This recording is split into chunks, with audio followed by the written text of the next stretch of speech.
45 రోజుల పాటు బీఆర్ఎస్ ను ప్రతి గడపకు తీసుకెళ్లేందుకు ప్రత్యేక కార్యాచరణ రూపొందిస్తున్నారని వరంగల్ తూర్పు ఎమ్మెల్యే నన్నపనేని నరేందర్ తెలిపారు. వరంగల్లోని మీడియా సమావేశంలో వరంగల్ తూర్పు ఎమ్మెల్యే నరేందర్తో పాటు పలువురు కార్పొరేటర్లు, డివిజనల్ అధ్యక్షులు, ముఖ్య నాయకులు పాల్గొన్నారు. ఈ సందర్భంగా ఏప్రిల్ 12 నుంచి ఏప్రిల్ 17 వరకు ప్రతి డివిజన్లో ఇంటింటికి బొట్టు పెట్టే కార్యక్రమం బీఆర్ఎస్ తీసుకొస్తుందని ఎమ్మెల్యే నరేందర్ రెడ్డి వివరించారు. ఏప్రిల్ 18 నుంచి 24 వరకు ప్రతి డివిజన్లో సుమారు 250 నుంచి 350 మంది ముఖ్య కార్యకర్తలతో సమావేశాలు నిర్వహించుతున్నామని, మే 13 నుంచి 31 వరకు ప్రతి డివిజన్లో ఆత్మీయ సమ్మేళనం ఏర్పాటు చేయడం జరుగుతుందని తెలిపారు. రానున్న ఎన్నికల్లో తూర్పు నియోజకవర్గంలో మళ్లీ బీఆర్ఎస్ పార్టీ గెలిపే లక్ష్యంగా కార్యాచరణ రూపొందించాలని ఎమ్మెల్యే నరేందర్ అన్నారు.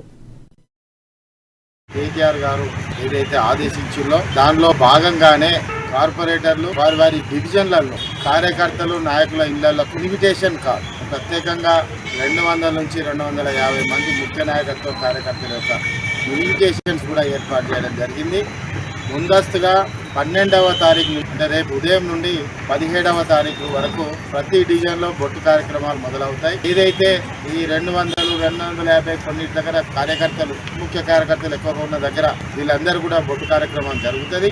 జరిగిన తర్వాత 18వ తారీఖు రోజు 18 నుండి ఈ డివిజన్ కార్యక్రమాలు, బొట్టు కార్యక్రమాలు అయిపోయాక ఎమ్మెల్యే 18 నుంచి 25 తారీఖు వరకు ఈ 250, 300